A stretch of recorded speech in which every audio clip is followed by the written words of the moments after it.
बिस्मिल्लाहिर्रहमानिर्रहीम। स्टैटिस्टिक्स का है बेसिक टॉपिक डाटा, ठीक है। उसकी 2 टाइप्स होती हैं, अनग्रुप डाटा और ग्रुप डाटा, ठीक है। फर्स्ट पढ़ते हैं अनग्रुप डाटा। उसकी एग्जांपल से हम समझते हैं कि अनग्रुप डाटा किस टाइप का होता है। फॉर एग्जांपल, एक कॉलोनी है, ठीक है, उसमें 20 हाउस है, ठीक है। एक कॉलोनी में 20 हाउस है, ठीक है। हमने उसका डाटा कलेक्ट करना है। हमने उसके डाटा क्या कलेक्ट किया कि एक कॉलोनी में 20 हाउस हैं, ठीक है। 20 हाउस में कितने पर्सन्स रह रहे हैं, ठीक है। हमने क्या किया, सिर्फ 20 हाउस का ही डाटा कलेक्ट कर रहे हैं। तो हम इजीली ले सकते हैं किसी भी एक घर में ना 3 पर्सन रह रहे हैं, दूसरे घर में 4 पर्सन रह रहे हैं, ठीक है। तीसरे घर में 8 पर्सन रह रहे हैं, फिर और 4 घर में 6 पर्सन रह रहे हैं। तो हमने क्या कहती है 20 पर्सन तक के डाटा ले लिया, ठीक है। 20 घर के पर्सन्स का डाटा ले लिया। तो ये हो गया हमारे पास अनग्रुप डाटा। कैसे कि हमारे पास कुछ ऐसे भी घर होंगे जिसमें 3 पर्सन है, तो यहाँ और भी 3 पर्सन्स होंगे, ठीक है। इसी तरह 8 पर्सन है तो 8 पर्सन्स और भी होंगे, ठीक है। तो ये हो गया हमारे पास बहुत स्मॉल सा डाटा हो गया, ठीक है। वो अनअरेंज डाटा है और रॉ डाटा है, बिखरा हुआ डाटा है, ठीक है। सिर्फ हमने क्या किया, एक कॉलोनी के घर का डाटा ले लिया, ठीक है। एक कॉलोनी है, उसमें 20 हाउस हैं, उसके हमने पर्सन्स के कितने पर्सन एक घर में कितने रह रहे हैं, तो हमने उसका डाटा ले लिया। वो होता है अनग्रुप डाटा, ठीक है। अब ग्रुप डाटा पढ़ते हैं कि ग्रुप डाटा क्या होता है। ग्रुप डाटा मीन होता है, एक फर्स्ट उसकी टाइप है डिस्क्रीट फ्रीक्वेंसी डिस्ट्रीब्यूशन और सेकंड है कंटिन्यूस फ्रीक्वेंसी डिस्ट्रीब्यूशन। तो फर्स्ट पढ़ते हैं डिस्क्रीट फ्रीक्वेंसी डिस्ट्रीब्यूशन। तो हम ग्रुप डाटा को कैसे करते हैं, हमारे पास कोई अनग्रुप डाटा है, ठीक है। फॉर एग्जांपल, हमारे पास यही अनग्रुप डाटा है कि हमारे पास एक कॉलोनी है, उसमें 20 हाउस हैं, ठीक है। उसमें हमने पर्सन ले लिए। अब हमने क्या कर दिया कि एक कॉलोनी के 20 हाउस हैं, उसमें से हमने फर्स्ट यानी कि ले लिया कि कितने हैं। हमने स्टार्ट किया तो ये इसमें से सबसे लार्जेस्ट वैल्यू ले लिया, सबसे स्मॉलेस्ट वैल्यू ले लिया और सबसे लार्जेस्ट वैल्यू ले लिया।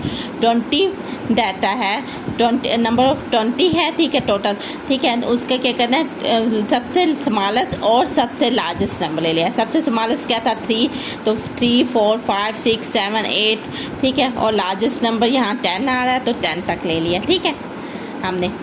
अब हमने क्या किया कि देखा कि 3 कितनी बार आ रहा है। देखिए, 1 बार आ रहा है, 2 बार आ रहा है, तो हम लिख सकते हैं यहाँ 3 क्या है, 2 टाइम्स आ रहा है, ठीक है। नंबर ऑफ, इसमें क्या है पर्सन्स, कि एक घर में 2 घर में 3 पर्सन्स हैं, ठीक है।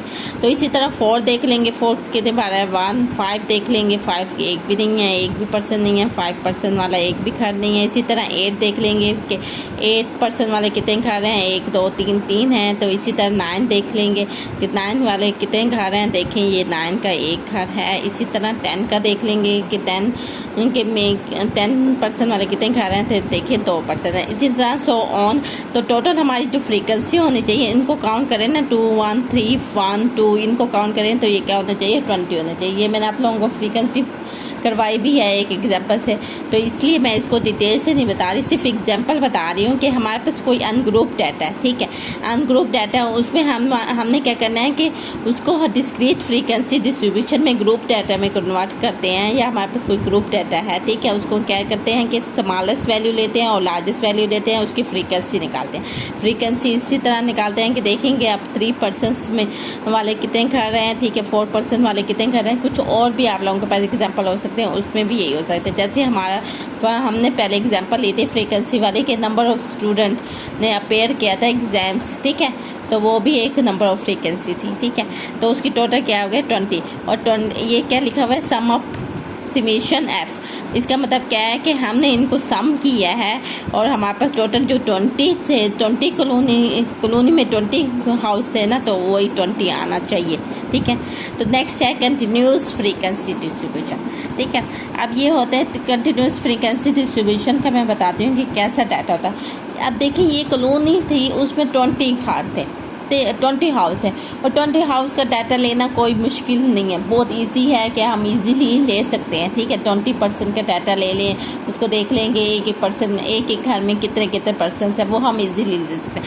अगर आपके पास एक डाटा है वो बहुत ज़्यादा लार्ज है, ठीक है, और बहुत ज़्यादा लार्ज है यानी कि 100 है, आपने एक कॉलोनी के 100 घर को मेंशन कर रही हैं। ठीक है, आप एक कॉलोनी के 100 घर को देख रहे हैं, फिर उनके हर पर्सन को यानी कि देख रहे हैं हर घर में कितने पर्सन है, वो बहुत ज़्यादा लार्ज हो जाता है, 100 से अबव हो जाता है, 200, 300, 10,000 तक का डाटा होता है, या उससे भी अबव होता है। ठीक है, वो लार्ज डाटा, जिसका डाटा साइज क्या होता है, लार्ज हो जाता है, रेंज भी उसकी यानी कि लार्ज हो जाता है, यानी कि अगर आप स्मॉलेस्ट से लेकर लार्जेस्ट तक की जो रेंज होती है उसमें बहुत सारा डाटा पड़ा होता है। ठीक है, वो वाली लार्ज रेंज हो जाती है, तो उसके लिए हमें ग्रुप डाटा कैसे फाइंड कर सकते हैं। ठीक है, फॉर एग्जांपल पर्टिकुलर कॉलोनीज, यानी कि हमने इसमें क्या लिए थी, एक कॉलोनी ली थी, उसके घर को मेंशन किया था। अब हम क्या कह रहे हैं कि हमने क्या किया, एक सिटी के अपना जो 50% कॉलोनी को ले रहे हैं। ठीक है, 50% कॉलोनी,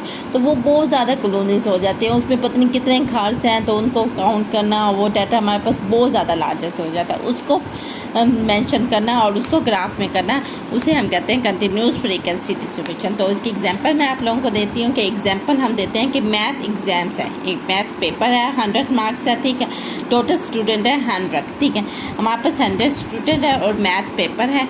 उन्होंने क्या किया कि 101 से लेकर, यानी कि किसी ने 0 मार्क्स लिया, किसी ने 1 लिया, किसी ने सो ऑन, किसी ने 100 मार्क्स लिया, तो हमारे पास 100 स्टूडेंट का डाटा आएगा मैथ पेपर का कि उन्होंने कितने कितने मार्क्स लिए। ठीक है, जैसे हमने प्रीवियस एग्जांपल की थी, बिल्कुल वैसे सेम है कि वहाँ 40 स्टूडेंट थे और उन्होंने एग्जाम से अपेयर किया था और इतने मार्क्स के साथ अपेयर किया था। ये भी यही है कि इतने मार्क्स के साथ उन्होंने अपेयर किया। मैंने एग्जाम्पल एक सिंपल दे रही, तो हम क्या करेंगे, क्लास इंटरवल बनाने लगेंगे। ठीक है, अब क्लास इंटरवल 100 का है, तो हमने क्या किया, 10 का इंटरवल बना लिया। मैंने आप लोगों को क्लास बाउंड्री का बताया था कि 0 से लेकर 10, 10 से 20, 20 से लेकर 30।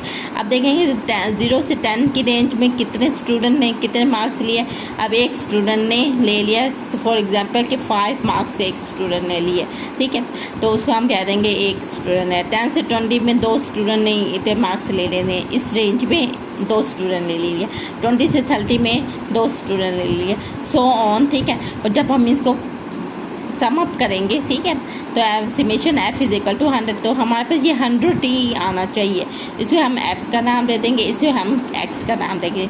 ये क्लास इंटरवल भी कहते हैं, इसे ग्रुप भी कहते हैं, जो हमने प्रीवियस एग्जांपल में भी किया है, फर्स्ट एग्जांपल। ठीक है, तो उसमें हमने इंटरवल क्या किया था, 5 का इंटरवल बनाया था, क्योंकि उसमें स्टूडेंट क्या थे, टोटल स्टूडेंट थे 40।